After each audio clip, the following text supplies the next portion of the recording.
Oke, ada kasus yang terbaru, Ubaidillah Badrun, ini dilaporkan juga, Mbak Ulta. Dugaannya adalah pencemaran nama baik, menyinggung Prabowo Gibran, yang dia sebut sebagai beban negara.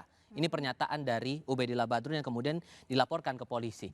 Sehingga yang menjadi pertanyaannya sekarang, kalau kemudian kritik itu ujung-ujungnya dianggap sebagai pencemaran nama baik, gimana cara kita bisa memastikan bahwa negara benar-benar menjamin kritik-kritik kritis itu, sikap-sikap kritis itu benar-benar ditampung, didengar, dan direspons? Ketika ada pelaporan seperti itu dari masyarakat yang mereka tersinggung karena presiden dan wakil presidennya disebut seperti demikian. Kemudian kan mereka melaporkan itu kepada kepolisian.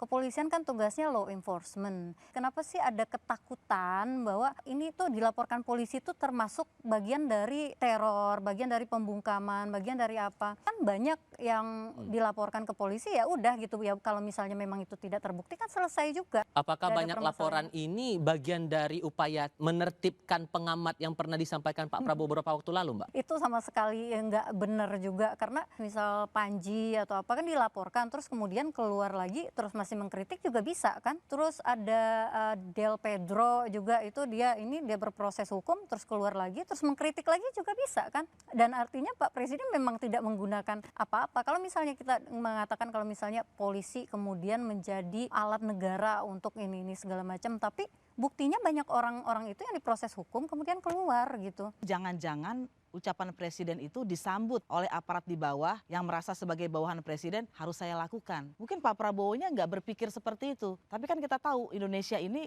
negara seperti itu ya. Bahwa kalau di atas ngomong itu semacam sinyal di bawah untuk bertindak. Nah, saya mau bilang kenapa orang bisa mengatakan bahwa kalau ada laporan itu artinya adalah ancaman. Karena setidak-tidaknya pada pemerintahan yang lalu yang sudah banyak risetnya, pola ini dipakai. Ada oposisi, salah satunya kelompok-kelompok Pak Prabowo juga dan pendukung-pendukungnya. Kemudian dilaporkan. Dan ternyata ketika kita lihat pelapornya siapa, itu bukan alamiah, itu bukan orang pada umumnya. Dia adalah terafiliasi dengan ormas tertentu yang mendukung pemerintah pada saat itu. Nah, kalau soal teman-teman tadi Del Pedro dan lain-lain, saya mau bilang begini. Itu kan saya setuju betul bahwa ternyata penghukuman untuk kebebasan berpendapat tidak efektif. Teman-teman muda itu bilang begini, makin ditekan, makin dilawan. Del Pedro adalah ketua organisasi di Jakarta dan dia punya kekuatan. Tapi kalau itu terjadi untuk yang lain kan belum tentu. Jadi kita tidak bisa bilang pembukaman tidak terjadi hanya karena Del Pedro dan kawan-kawan tetap bersuara.